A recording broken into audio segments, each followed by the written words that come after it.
నమస్తే. వేమూరి రాధాకృష్ణ తనను తాను రెండు తెలుగు రాష్ట్రాలకి ఒక రాజగురువుగా భావించుకుంటున్న, తనను తాను కొత్త మీడియా మొఘల్గా భావించుకుంటున్న ఒక మెగలోమానిక్ మనిషి వేమూరి రాధాకృష్ణ. ఆయన అక్కసు ఏంటంటే తెలంగాణ, తాను నిజామాబాద్ జిల్లా ఎత్తొండ తనది, నేను తెలంగాణ వాడిని, తెలంగాణ ఉద్యమం కోసం ఆంధ్రజ్యోతి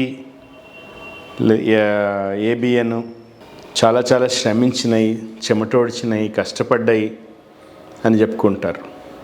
తాజాగా పచ్చి అబద్ధం, శ్రీకృష్ణ కమిషన్ రిపోర్ట్లో ఆంధ్రజ్యోతి ఒక్కదాన్ని మూసేస్తే తెలంగాణ ఉద్యమం చప్పబడిపోతుంది అని శ్రీకృష్ణ కమిషన్ అన్నది అనే అబద్ధం కూడా రాసుకున్నాడు. ఈరోజు రాధాకృష్ణ బాధ ఏంటంటే తెలంగాణ రాకుండా రాధాకృష్ణ కానీ, చంద్రబాబు నాయుడు గారు కానీ, మొత్తం సీమాంధ్ర లాబీ అంతా కూడా తెలంగాణ రాకుండా ఎట్లా అడ్డుపడ్డారు, కాంగ్రెస్ పార్టీ కూడా దానికి ఎట్లా లొంగిపోయింది.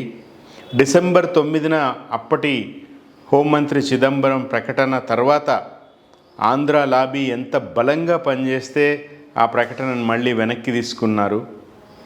తెలంగాణ ఎంత రగిలిపోయింది, ఎంతమంది బలవన్మరణాలకు గురయ్యారు, అమరులయ్యారు, ఆశలు అడియాసలై ఒంటికి నిప్పంటించుకుని అయినా కూడా చావకుండా బతుకుతామేమో, మా లక్ష్యం నెరవేరదేమో అని అట్లాగే మంటల్లో కాలుతూ రైళ్లకి ఎదురుగా పోయి తనువు చాలించిన అమరులు.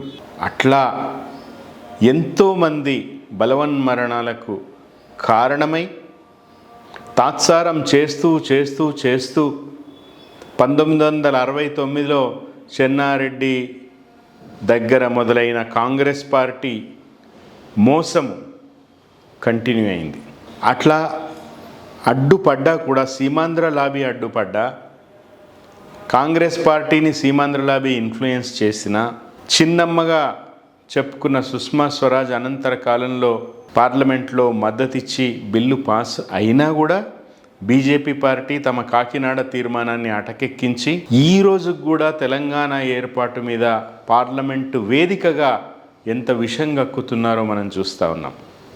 ఈరోజు తెలంగాణకు చెందిన 8 మంది బీజేపీ ఎంపీలు, అందులో 2 కేంద్ర మంత్రులు ఈరోజు ఎవరి పక్షాన ఉన్నారో మనం చూస్తూ ఉన్నాం. సో రాధాకృష్ణ లాంటి వాళ్ళ బాధ అంతా కూడా అరెరే మనం తెలంగాణ రాకుండా అడ్డుకోలేకపోయామే అనే బాధ ఒకటి. 10 సంవత్సరాల కేసీఆర్ పరిపాలనలో వీళ్ళ ఆటలు సాగలేదు. వీళ్ళని ఎక్కడికక్కడ తోకలు కత్తిరించేసింది కేసీఆర్. అప్పటి TV9, ఏబిఎన్ ఆంధ్రజ్యోతిని సంవత్సరం కాలం పైగా తెలంగాణ సమాజం బహిష్కరించింది. ఎందుకు అంటే తెలంగాణ ఏర్పడ్డ రోజే కొత్తలోనే శాసనసభ్యులు ప్రమాణ స్వీకారం చేస్తూ కొత్త వాళ్ళు, ఉద్యమకారులు, కింది కులాల వాళ్ళు, సరిగ్గా ఎక్స్పోజర్ లేని వాళ్ళు కానీ ఉద్యమ నాయకులు, తెలంగాణ అంటే గుండె నిండా ప్రేమ ఉన్న వాళ్ళు శాసనసభ్యులైతే వాళ్ళని ఇష్టం వచ్చినట్టు మాట్లాడి అవమానపరిస్తే ఆ 2 ఛానళ్ళని బహిష్కరించింది తెలంగాణ.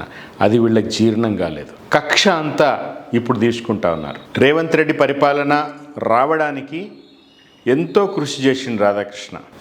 అటు రాహుల్ గాంధీతో అంటగాగుతున్నాడు, ఇటు అమిత్ షాతో అంటగాగుతూ ఉన్నాడు, 2 జాతీయ పార్టీలతో అంటగాగుతున్నారు. ఈరోజు ఆంధ్రప్రదేశ్లో చంద్రబాబు నాయుడు ప్రభుత్వం, కూటమి ప్రభుత్వం, బీజేపీ, జనసేన, టీడీపీ కలిసి ఉన్న ప్రభుత్వం. ఈ కూటమి ప్రభుత్వమే ఢిల్లీలో కూడా ఉన్నది. బీజేపీ, టీడీపీ, జనసేన ఒక కూటమి అనుకుంటే వాళ్ళకి ఇక్కడ కాంగ్రెస్ పార్టీతో ఏం పని? కానీ ఇక్కడ రేవంత్ రెడ్డి కోసం అక్కడ చంద్రబాబు కోసం రేవంత్ రెడ్డి పనిచేస్తూ ఉన్నారు. దీన్ని తెలంగాణ సమాజం హర్షించడం లేదు, హర్షించదు, ఆమోదించదు, తిప్పికొడుతుంది. తెలంగాణ సమాజం అంటే ఎవరు? తెలంగాణ సమాజానికి తమ కష్టాలు తీర్చే రాజకీయ పార్టీ అనగానే ఎవరు గుర్తొస్తారు?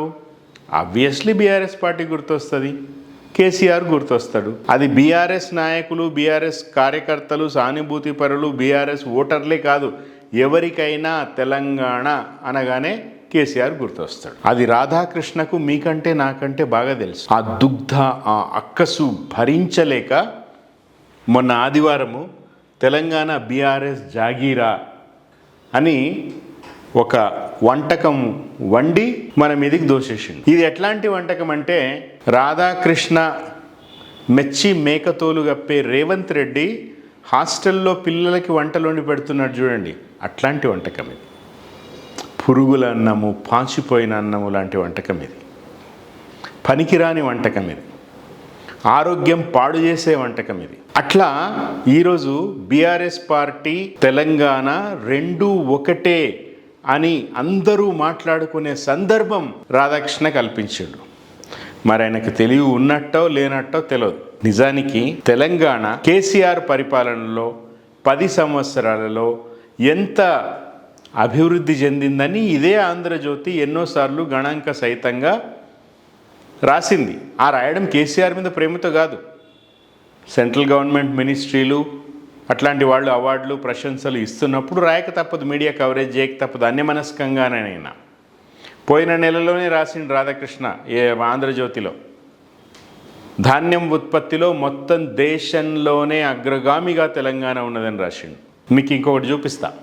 ఇది మొన్న ఫిబ్రవరి, అంటే ఇప్పుడు మనం జూలైలో ఉన్నాం కదా, మొన్న ఫిబ్రవరి 17వ తారీఖు నాడు ఈ రాష్ట్ర ఉప ముఖ్యమంత్రి ఆర్థిక మంత్రి కూడా అయిన భట్టి విక్రమార్క చెప్పిన మాటలు ఏంటంటే, 10 సంవత్సరాలలో తెలంగాణ జీడిపి 196.9 అంటే 197% తెలంగాణ జీడిపి పెరిగింది ఈ 10 సంవత్సరాల్లో.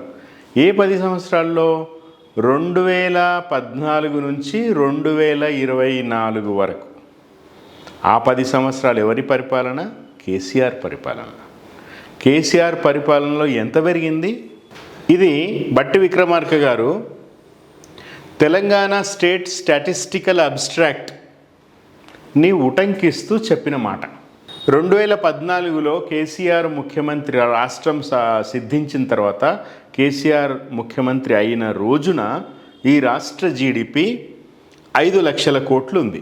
ఆ 5 లక్షల కోట్లు 2023-24 అంటే 10 ఏళ్ళు కేసీఆర్ అధికారంలోకి దిగిపోయే నాటికి 15 లక్షల కోట్లకి పెరిగింది.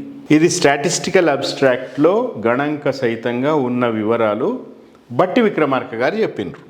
మొత్తం దేశంలోనే సగటు జీడిపి 136% పెరిగితే తెలంగాణలో 197% పెరిగింది. ఎవరు పెంచిండ్రు? ఇది కేసీఆర్ పెంచిండు. తన విధానాల ద్వారా, తన ముందు చూపు ద్వారా, తన ప్రణాళిక ద్వారా, తన విజన్ ద్వారా, తెలంగాణ పట్ల తనకుండే ప్రేమ ద్వారా, గుండెలో ఉండే తడి ద్వారా ఇది సాధ్యమైంది. 24 గంటల్లో ఎక్కువ శాతం విధానాల రూపకల్పన గురించి, ఏ రంగాల్లో తెలంగాణ వెనుకబడి ఉన్నది, ఆయన 1990 దశకంలోనే మొదలుపెట్టిన ఆయన అధ్యయనం అంతా కూడా ముందేసుకొని, పేపర్లు ముందలేసుకొని మొత్తం మేధోమదనం చేసి మేధావులను, నిపుణులను పిలిపించి పాలసీలు రూపకల్పన చేస్తే దాంట్లోంచే వచ్చిన ఇవన్నీ.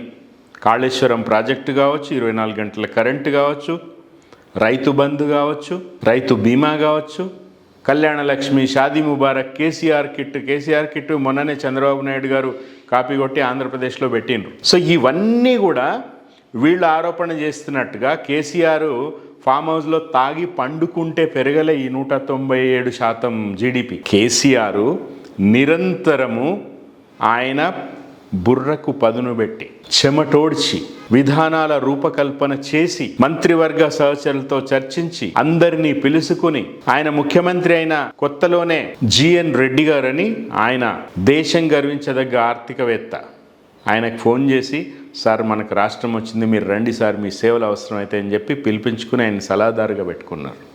అట్లా ఎంతోమందిని అట్లా చేస్తే సాధ్యమైంది 197% జీడిపి పెరగడం. అది నేను చెప్పడం కాదు, భట్టి విక్రమార్క గారు చెప్పిండ్రు, కాంగ్రెస్ ప్రభుత్వం చెప్పింది. వాస్తవాలు ఇట్లా ఉంటే ఈరోజు తెలంగాణని సర్వనాశనం చేసి రేవంత్ రెడ్డి పక్క రాష్ట్ర పరిపాలకునికి దాసోహమై, మొన్ననే చూసినాం మనం బనకచెర్ల పేరుతో మన జలాలని తరలించుకుపోవడానికి ఒక యత్నం మొదలుపెట్టింది చంద్రబాబు నాయుడు. దానికి రేవంత్ రెడ్డి ఫుల్ కోఆపరేషన్. మీరు నో అబ్జెక్షన్ సర్టిఫికెట్ ఇవ్వండి, కృష్ణాలో 500 టీఎంసీలు, గోదావరిలో 1000 టీఎంసీలు ఇచ్చి మిగతాని తీసుకోండి అన్నాడు. ఈయన అబ్బ జాగీరైనట్టు. మన వాటా, మన హక్కుగా రావాల్సిన వాటా 1960 టీఎంసీలు గోదావరిలో, కృష్ణాలో 963 టీఎంసీలు.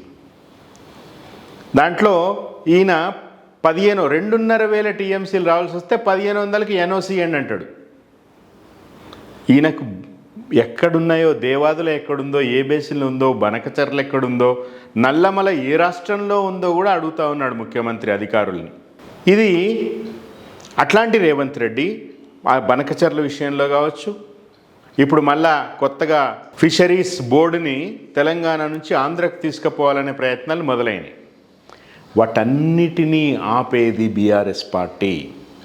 బీఆర్ఎస్ పార్టీ చేసిన ఉద్యమాల కారణంగా బనకచర్ల ఆగిపోయింది. కేంద్ర ప్రభుత్వం దగ్గరికి పోయినరు కాబట్టి ఇది సాధ్యం కాదు, ఇది 1980 గోదావరి ట్రిబ్యునల్ తీర్పుకు వ్యతిరేకము, కుదరదు అని చెప్పేసింది కేంద్ర ప్రభుత్వం. ఏది చంద్రబాబు నాయుడు అక్కడ కూటమిలో భాగస్వామి అయినప్పటికి కూడా, ఎందుకంటే వాస్తవాలు అట్లున్నాయి. సో బనకచర్లని ఎవరు ఆపినరు? తెలంగాణ ఆపింది, తెలంగాణ పార్టీ ఆపింది. తెలంగాణ జాగీరు మీద ప్రేమ ఉన్న జాగీర్దార్ ఆపిండు. ఖచ్చితంగా రాధాకృష్ణ గారు బీఆర్ఎస్, తెలంగాణ బీఆర్ఎస్ జాగీరే, కేసీఆర్ తెలంగాణ జాగీర్దారే. తన ప్రాంతంలోని భూములను, నీళ్లను, ప్రజలను, వాళ్ళ ఆశలను, వాళ్ళ కలలను అన్నింటినీ కాపాడే జాగీర్దార్ కేసీఆర్. కేసీఆర్ అంటే తెలంగాణ, తెలంగాణ అంటే కేసీఆర్. కాబట్టే కదా రేవంత్ రెడ్డి జై తెలంగాణ అని ఎందుకు అన్నాడు? ఆయనకు తెలుసు తెలంగాణ పదం ఎన్నిసార్లు అంటే అన్నిసార్లు కేసీఆర్ గుర్తొస్తాడు. కేసీఆర్ ఆనవాళ్ళు చెరిపేయాలి అనండి, తెలంగాణ అనొద్దు. చంద్రబాబు నాయుడు జై తెలంగాణ అంటాడు పబ్లిక్ మీటింగ్లలో తెలంగాణలో, పవన్ కళ్యాణ్ అంటాడు, అల్లు అర్జున్ అన్నాడు, రామ్ చరణ్ అన్నాడు, అందరు అంటారు. ఒక్క రేవంత్ రెడ్డి మాత్రం అన్నాడు. ఎందుకంటే ఆయనకు భయం. ఎంత తెలంగాణ అంటే అంత కేసీఆర్ రిజిస్టర్ అవుతాడు. సో తెలంగాణ అంటే కేసీఆర్ అని రేవంత్ రెడ్డి చెప్తున్నాడు, తెలంగాణ కేసీఆర్ జాగీర్ అని రాధాకృష్ణ కూడా చెప్తున్నాడు. కాబట్టి ఆయనకు భయం అయ్యి ఇట్లాంటి వ్యాసాలు రాస్తున్నాడు. తెలంగాణ సమాజం గమనించాల్సిన విషయం ఏంటంటే, ఈరోజు తెలంగాణ మీద గత 2 సంవత్సరాలుగా సీమాంధ్ర పాలకులు గతంలో వాళ్ళు ఏ ఆరోపణలు అయితే, ఏ వెక్కిరింతలు, ఏ వెటకారాలు, ఏ శాపనార్థాలు పెట్టిండ్రో, తెలంగాణ వస్తే మీకు కరెంట్ ఉండదు అని ఆ రోజు మాట్లాడిండ్రు ఉద్యమం సమయంలో. తెలంగాణ వచ్చిన తర్వాత కరెంటుకి ఏ రోజు డోకలేదు. కానీ గత 2 ఏళ్లలో కరెంటు పోతా ఉన్నది, రోజులో 10 సార్లు పోతా ఉన్నది. సో కరెంటు లేని రోజులని మళ్ళీ తీసుకొచ్చారు. తెలంగాణ కంటే మనం తెలంగాణగా సొంత రాష్ట్రంలో కంటే సమైక్య రాష్ట్రంలోనే బాగుండే వాళ్ళమని రేవంత్ రెడ్డి నెల కింద అన్నాడు, ముఖ్యమంత్రి అయిన తర్వాత అన్నాడు. ఎంత సిగ్గుచేటు! ఒక రాష్ట్రానికి ముఖ్యమంత్రి ఇక్కడ ప్రజలని, వాళ్ళని హేళన చేసే విధంగా మాట్లాడడం అనేది ఎంత సిగ్గుచేటు! కాబట్టే నువ్వు రాధాకృష్ణకు నచ్చుతున్నావు రేవంత్ రెడ్డి. చూడండి, తెలంగాణకు సంబంధించిన ఒక్కొక్క అస్తిత్వాన్ని చెరిపేస్తా పోతా ఉన్నాడు. తెలంగాణ లోగోను మార్చిండు, తెలంగాణ తల్లి విగ్రహాన్ని మార్చిండు, అందశ్రీ పాటని ఏదో పనికి మాలిన సినిమా మ్యూజిక్లో కూర్చోబెట్టి మసిపూసి దాన్ని ఈరోజు ఎవరి పాడకుండా చేసేసిండు అందశ్రీని. గద్దర్ పేరుతో తెలంగాణ సినీ అవార్డులని పెట్టిండు. రేలా అంటే వెన్నెల, అడవి తల్లికి దండాలు అని పాటలు రాసే ఒక వాగ్గేయకారుడు గద్దరు పేరు మీది అవార్డు గంధపు చెక్కల స్మగ్లింగ్ చేసే పాత్ర ఉన్న హీరోకి ఈరోజు ఇచ్చిండ్రు. నేను సినిమా గురించి కామెంట్ చేయడం లేదు, గద్దర్ అవార్డు ఎవరికి ఇస్తున్నారు, దానికి గద్దర్ తాత్వికతకి ఎంత తేడా ఉన్నది అని అడుగుతున్నా. ఓకే అంటే ఓయోకు రమ్మన్నాడే అనే పాటకు గద్దర్ పురస్కారం ఇచ్చిండ్రు. గద్దర్కి ఎంత అవమానం! ఇది పొరపాటు కాదు. కాంగ్రెస్ ప్రభుత్వము, ముఖ్యంగా రేవంత్ రెడ్డి పనిగట్టుకుని తెలంగాణకు సంబంధించిన ప్రతిదాన్ని చెరిపివేయాలనే లక్ష్యంలో భాగమే ఇవన్నీ జరుగుతూ ఉన్నాయి. దాన్ని ఎక్కడికక్కడ బీఆర్ఎస్ పార్టీ అడ్డుకుంటున్నది. ఒకవైపు ఇట్లా సాంస్కృతికంగా తెలంగాణను నాశనం చేయడం, ఇంకోవైపు అభివృద్ధి, సంక్షేమాలు, ఆత్మగౌరవం విషయంలో తెలంగాణని అట్టడుగున పడేయడం. ఈరోజు చూస్తున్నారు మీరు, ప్రతిరోజు స్కూళ్ళల్లో, ఇది మీరు స్క్రీన్ మీద చూస్తున్నది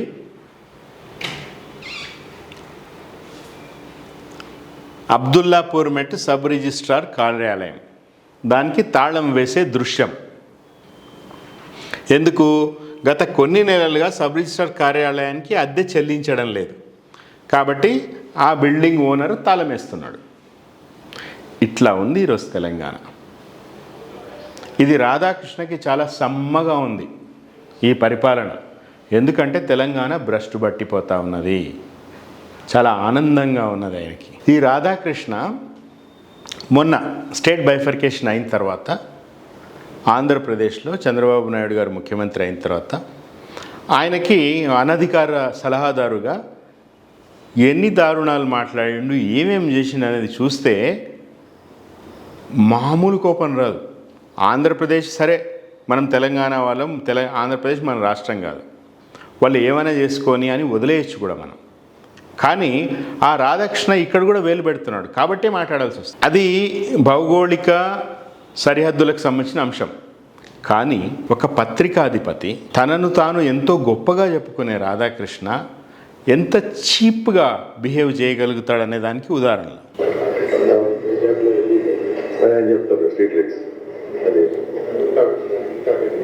ఆ ఆఫీసర్లు కూడా రాధాకృష్ణని అడుగుతున్నారు, స్ట్రీట్ లైట్లు ఏం చేయాలి, పక్కన ముఖ్యమంత్రి ఉండగా.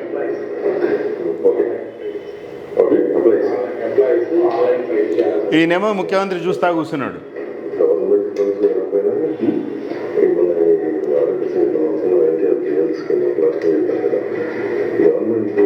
బడ్జెట్ కాకపోయినా ప్రైవేట్ హాస్పిటల్ చేసి పార్టీ కింద వచ్చి కొంచెం బొమ్మస్ చేస్తే ఎన్టీఆర్ ఆరోగ్యశ్రీకి గవర్నమెంట్ బడ్జెట్ కాకుండా ప్రైవేట్ వాళ్ళతో పెట్టించి వాళ్ళకి ఏదో వాళ్ళకి సహాయాలు చేస్తే మనకు కూడా వెసులుబాటుగా ఉంటుంది అని ఆయన అడ్వైజ్. పేరు ఇప్పుడు నేను చేస్తున్నాం ఎక్సలెంట్, అది మర్చిపోవద్దు. అది ఇప్పుడు వాడు చెప్పారంటే మనం అందరినీ క్యారీ చేయడం ఆల్రెడీ నువ్వు ఒక 4-5 months తర్వాత అది పెట్టుంటున్నాను. ఇప్పుడు ఏంటంటే లాస్ట్ 2 days నుంచి ప్రమోషన్ గురించి కొంచెం చెప్పండి ఇట్లా. నేను మీకు ఇది చూపిద్దామని అవన్నీ తీసి వింటుంటేనే నాకు అసహ్యం వేస్తూ ఉంది. ఎన్టీఆర్ ఆరోగ్యశ్రీకి ఎన్టీఆర్ పేరు తీసేద్దామంటున్నాడు రాధాకృష్ణ. ఆయన పేరు అవసరం లేదు, ఇంకా తీసేద్దామంటే చంద్రబాబు నాయుడు అసలు అట్లాగే అంటున్నాడు. సో ఆ రోజు కేసీఆర్ ముఖ్యమంత్రిగా ఉండగా ఈ రాధాకృష్ణని దగ్గరికి రానిలే. రాధాకృష్ణకి ఏంది, కేసీఆర్ ఎప్పుడో నాకు దోస్తు, నువ్వు అని అనుకుంటాము, ఒరే తురే అని కూడా అనుకుంటాము, ఇప్పుడు ఈరోజు నన్ను రానివ్వడం లేదు. బేసికలీ రాధాకృష్ణ ఒక వెకిలి మనిషి. మీరు చాలాసార్లు చూస్తుంటారు, ఆయన ఓపెన్ హార్ట్లో ఎవరిని ఇంటర్వ్యూ చేసినా నువ్వు తప్ప వాళ్ళ అవతలలో ఎంత పెద్దవాళ్ళైనా కానీ. జయసుధ లాంటి సీనియర్ నటీమణిని మీరు చూడండి, పాతవి దొరుకుతాయి ఓపెన్ హార్ట్లో. ఆమెను పట్టుకుని అయితే మరి ఆ సినిమా రంగంలో చాలా ఏళ్ళు ఉన్నారు కదా, మరి చాలామంది గోకి ఉంటారు కదా మిమ్మల్ని అంటాడు. That is Radhakrishna. అట్లాంటి వాడిని కేసీఆర్ ఎక్కడ పెట్టాలో అక్కడే పెడతాడు కదా. అది ఆ కోపము అంట్లా పైలప్ అయిపోయింది రాధాకృష్ణ. అంతే, ఇక్కడ మీడియా స్వేచ్ఛ, అక్షరాలకు ఆంక్షలు, ఇవన్నీ ఏమి లేదు, తొక్క ఏమి లేదు. మొన్న మహా న్యూస్ ఛానల్ ఎంత ఫేక్ వార్తలు వేసింది. ఫోన్ ట్యాపింగ్ అంశంలో కేసీఆర్ గారి కుటుంబాన్ని వాళ్ళ పేర్లు పెట్టి, సభ్యత గల వాళ్ళు ఎవరు సహించలేని థంబ్నెయిల్స్ పెట్టి, సినిమా యాక్టర్ల పేర్లు పెట్టి, సినిమా యాక్టర్ల ఫోటోలు పెట్టి, వాళ్ళ కుటుంబాలు ఉండవా సినిమా యాక్టర్లకి? ఎంతకైనా దిగజారుతారా? అది మొన్న రాధాకృష్ణ తన కొత్త పలుకులు అంటాడు, పొరపాటున పెట్టిన తంబునేల్స్ని పట్టుకుని బీఆర్ఎస్ గొడవ చేసింది అంటాడు. తమాషాగా ఉందా? ఒళ్ళు బలుపుగా ఉందా రాధాకృష్ణ? ఇష్టం వచ్చినట్టు రాసేస్తావా? ఈరోజు ఏమైంది? హిందూ పత్రిక రాసింది సినిమా వాళ్ళకి ఫోన్ ట్యాపింగ్లు, బెదిరింపులు, దాంట్లో వాస్తవం లేదని హిందూ పత్రిక రాసింది. ఎక్కడ పెట్టుకుంటారు ముఖం మీరు మహాన్యూస్? కాళేశ్వరంలో 1,00,000 కోట్ల అవినీతి అంటూ రాసింది. సుప్రీంకోర్టు ఏమన్నది? అద్భుతమైన ప్రాజెక్టు, దేశంలోనే పెద్ద వండరు కాళేశ్వరం అన్నది. రేవంత్ రెడ్డికి పిల్లనిచ్చిన మామ సూదిని పద్మారెడ్డి ఏమన్నాడు? కాళేశ్వరం దానికి అయిన ఖర్చే 90,000 కోట్లు అయితే 1,00,000 కోట్లని అవినీతి అని చెప్పుడు ఇంద్రభయ్ అంటున్నాడు ఆయన. మేడిగడ్డలో ఒక పిల్లర్ కుంగితే దాన్ని రిపేర్ చేయడం పక్కన వదిలేసి కేసీఆర్ మీద దుమ్మెత్తిపోయడానికి కూర్చున్నారు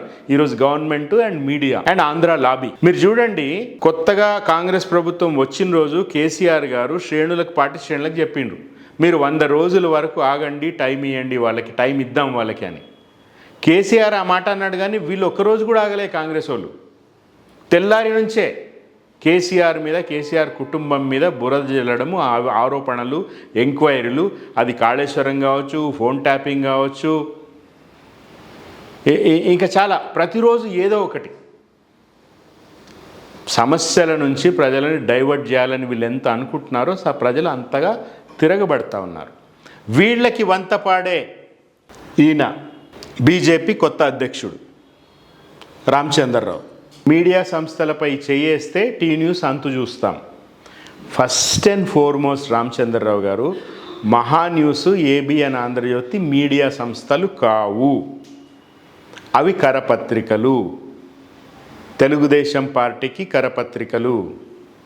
మరి బీఆర్ఎస్ పార్టీకి, వైఎస్ఆర్సీపీకి కరపత్రికలు ఉన్నాయి కదా అని ఎవరైనా అనొచ్చు, మీరు కూడా అనొచ్చు చూసేవాళ్ళు. నమస్తే తెలంగాణ కానీ, సాక్షి కానీ వైఎస్ఆర్సీపీకి చెందినది కాదు. నమస్తే తెలంగాణ, ట్యూ న్యూస్ బీఆర్ఎస్ పార్టీకి చెందినది కాదు అని ఎవరు అనరు, అది అందరికీ తెలుసు, బహిరంగ రహస్యం. కానీ మీరు అట్లా చెప్పుకోరు కదా. ఆంధ్రజ్యోతి మేము టీడీపీ పత్రిక అని చెప్పుకోరు కదా. చంద్రబాబు నాయుడు చెప్పడు, మీరు కూడా చెప్పరు. మహాన్యూస్ టీడీపీ పత్రిక అనే టీడీపీ ఛానల్ అని చంద్రబాబు నాయుడు చెప్పడు, మీరు చెప్పరు. ఇండిపెండెంట్ మీడియా అంటారు, మీడియాకు ఆంక్షల అంటారు.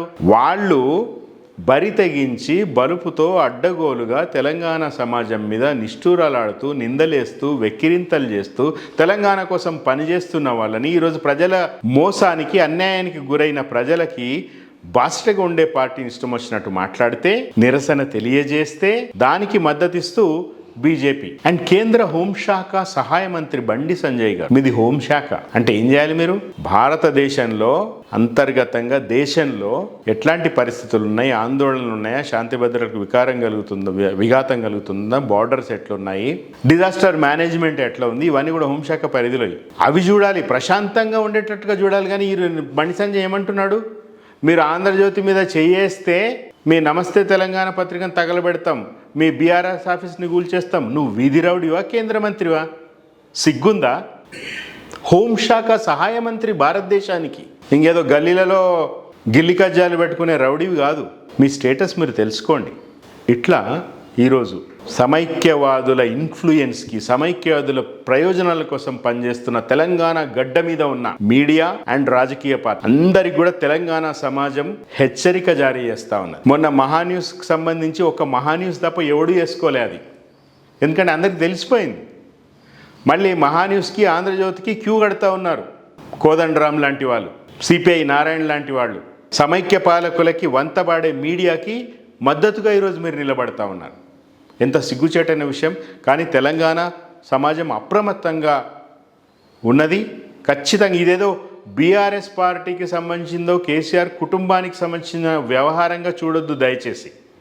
ఎందుకంటే ఈరోజు తెలంగాణ ప్రయోజనాలు, అది బనకచర్ల రూపంలో కావచ్చు, మత్స్యశాఖ బోర్డు రూపంలో కావచ్చు, ఈరోజు రేవంత్ రెడ్డి ప్రభుత్వం ఎగ్గొట్టిన 6 గ్యారంటీలు, 420 హామీలకు సంబంధించిన విషయం కావచ్చు, తెలంగాణలో పడిపోతున్న జీడిపి గురించి కావచ్చు, 80% ఆదాయం ఈరోజు పడిపోయింది. రియల్ ఎస్టేట్ డమాల్ అన్నది, హైడ్రా ఎంత అతి చేస్తున్నదో చూస్తున్నాం. ఎక్సైజ్ మీద మాత్రమే ఈరోజు నమ్మకం పెట్టుకుని ప్రజల్ని పీల్చి పిప్పి చేసి వస్తున్న అరకొర ఆదాయం కూడా వీళ్ళు వాటాలు పంచుకొని సెక్రటేరియట్లోనే కాంట్రాక్ట్లు పోయి ధర్నా చేసిరు కదా. అక్కడే మంత్రి ఛాంబర్లో 8% ఇవ్వండి, 20% ఇవ్వండి అని వాళ్ళు టారిఫ్ కార్డులు పెట్టుకున్నారు కదా. పైసలు తీసుకోకుండా మంత్రులు పని చేయడం లేదని మంత్రి కొండా సురేఖ అన్నారు కదా. ఇవన్నీ వాస్తవాలు కదా. వీటందరి గురించి వీళ్ళ గురించి ఎవరు మాట్లాడుతున్నారు? ఒక బీఆర్ఎస్ పార్టీ తప్ప ఏ రాజకీయ పార్టీ అయినా మాట్లాడుతున్నది? బీజేపీ ఒక్కరోజైనా ఉద్యమం చేసిందా ప్రజా సమస్యల మీద? సో బీఆర్ఎస్ పార్టీని టార్గెట్ చేస్తున్నారు అంటే మీరు తెలంగాణను టార్గెట్ చేస్తున్నారు. తెలంగాణ మళ్ళీ కష్టాల్లోకి పోవాలి, తెలంగాణ నాశనం కావాలి, పక్కన ఆంధ్రప్రదేశ్ వెలిగిపోవాలి అనే ఒక కుత్సితమైన బుద్ధితో చేస్తున్న ఈ ప్రయత్నాల్ని తెలంగాణ ఖచ్చితంగా ఎండగడుతుంది. మళ్ళీ పునర్వైభవం తెలంగాణకు తెచ్చే విధంగా పనిచేస్తుంది. మీరు ఒళ్ళు దగ్గర పెట్టుకుని ఉండండి మీడియాని, రాజకీయ పార్టీలని హెచ్చరిస్తూ ఉన్నాం. జై తెలంగాణ.